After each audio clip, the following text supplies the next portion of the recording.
આગામી 25મી અને 26મી જાન્યુઆરીના રોજ નરેન્દ્ર મોદી સ્ટેડિયમમાં કોલ્ડપ્લેના કોન્સર્ટ થવાના છે।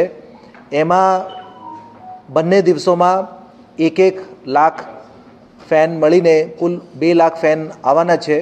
એમાં આપણા રાજ્ય અને બીજા રાજ્યથી પણ જે જોવા આવનાર છે।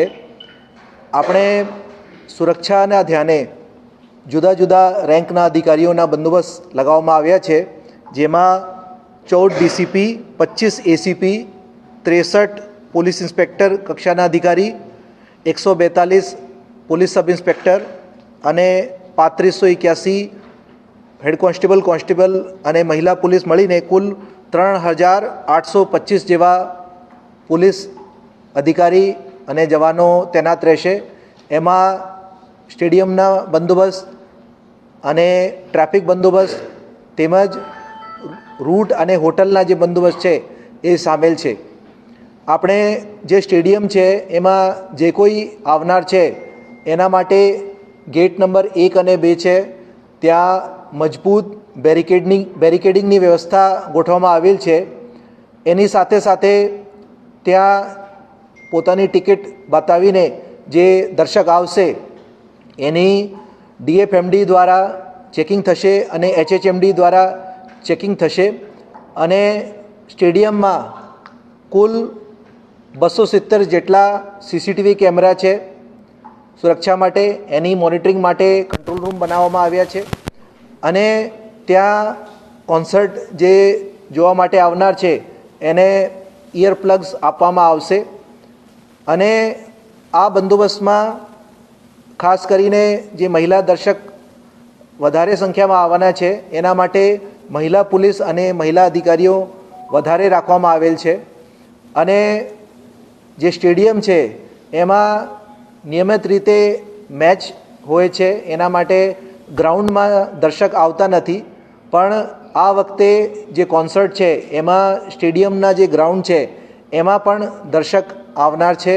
એના માટે જુદા જુદા એન્ટ્રી પોઈન્ટ રાખવામાં આવ્યા છે અને ત્યાં સુરક્ષા માટે સીસીટીવી સર્વેલન્સ વાન 2, એસડીઆરએફની ટીમ 1, બીડીડીએસની 10 ટીમો છે, એની સાથે સાથે ક્યુઆરટી ટીમ 3 છે અને આપણે જે ફાયરની ટીમ સાથે ઇવેક્યુએશન ડ્રિલની પ્રેક્ટિસ કરવામાં આવનાર છે અને પોલીસની બંદોબસ્તની રિહર્સલ પણ કરવામાં આવનાર છે।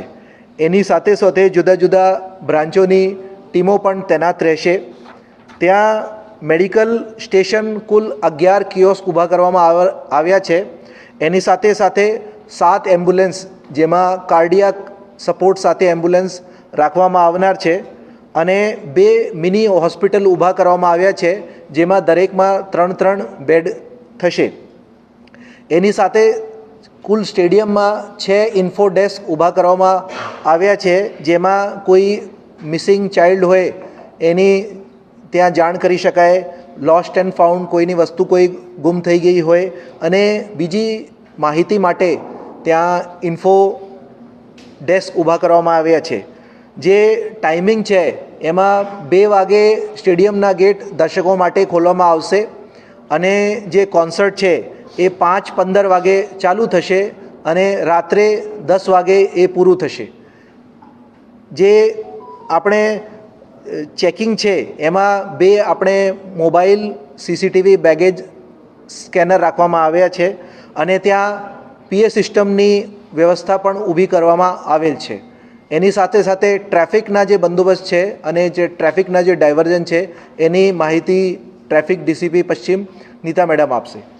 તારીખ 25 અને 26 જાન્યુઆરી અમદાવાદ શહેરમાં કોલ્ડ પ્લે કોન્સર્ટની ઇવેન્ટ થવા જઈ રહી છે, તો એમાં અમદાવાદ શહેર ટ્રાફિક પોલીસ દ્વારા જે વ્યવસ્થા કરવામાં આવી છે એના વિશે હું કહું તો સૌથી પહેલાં તો આ જે કોલ્ડ પ્લેના આયોજકો દ્વારા શો માય પાર્કિંગને હાયર કરીને જે પાર્કિંગ પ્લોટને એની વ્યવસ્થા જે કરવામાં આવી છે એમાં 15 જેટલા પાર્કિંગ પ્લોટ છે અને પાર્કિંગ પ્લોટ સુધી પહોંચવા માટેની પણ લિંક આપવામાં આવશે।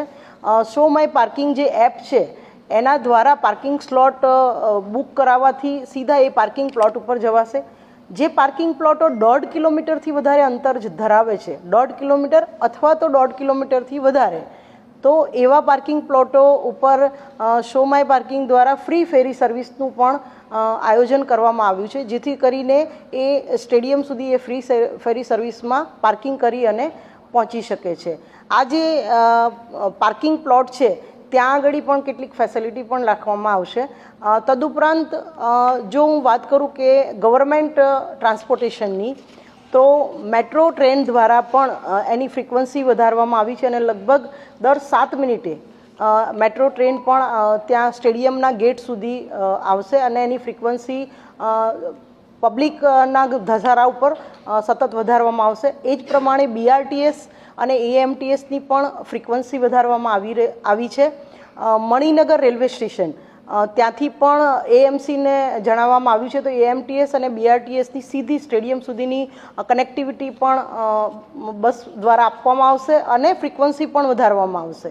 એ જ પ્રમાણે મેટ્રો સ્ટેશન કાલુપુર રેલવે સ્ટેશને આવતી ટ્રેનો, કારણ કે ગુજરાત બહારથી આવતા જે પ્રેક્ષકો છે એમના માટે કાલુપુર રેલવે સ્ટેશન અને મણિનગર રેલવે સ્ટેશન જ્યાં ઉતારવામાં આવશે ત્યાંથી આ મેટ્રો ટ્રેનની પણ ફ્રિકવન્સી વધારવામાં આવી છે અને કનેક્ટિવિટી આપવામાં આવેલ છે.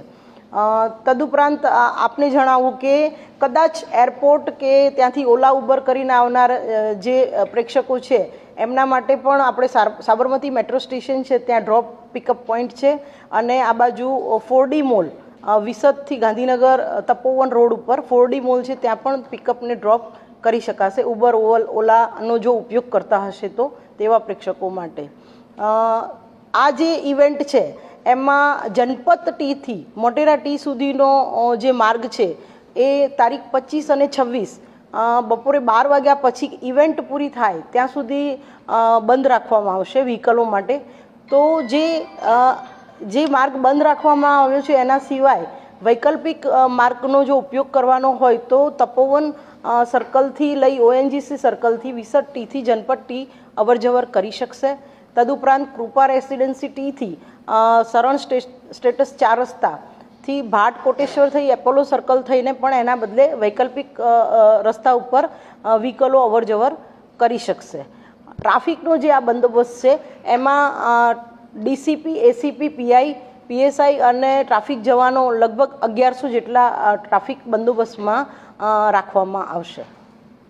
બંદોબસ્તમાં એનો ઉપયોગ કરવાના છીએ અને 2 અમે હેવી ક્રેનનો પણ ઉપયોગ કરવાના છીએ કે જે ટ્રાફિકને અડચણરૂપ રસ્તા ઉપર પણ જો વ્હીકલ પાડ્યું હશે અથવા તો આવી કોઈ સોસાયટીના ગેટ આગળ અડચણરૂપ જો વ્હીકલ પાર્ક કર્યું હશે તો એ ક્રેનો દ્વારા અમે એ વ્હીકલને ટોઈંગ કરી લઈશું.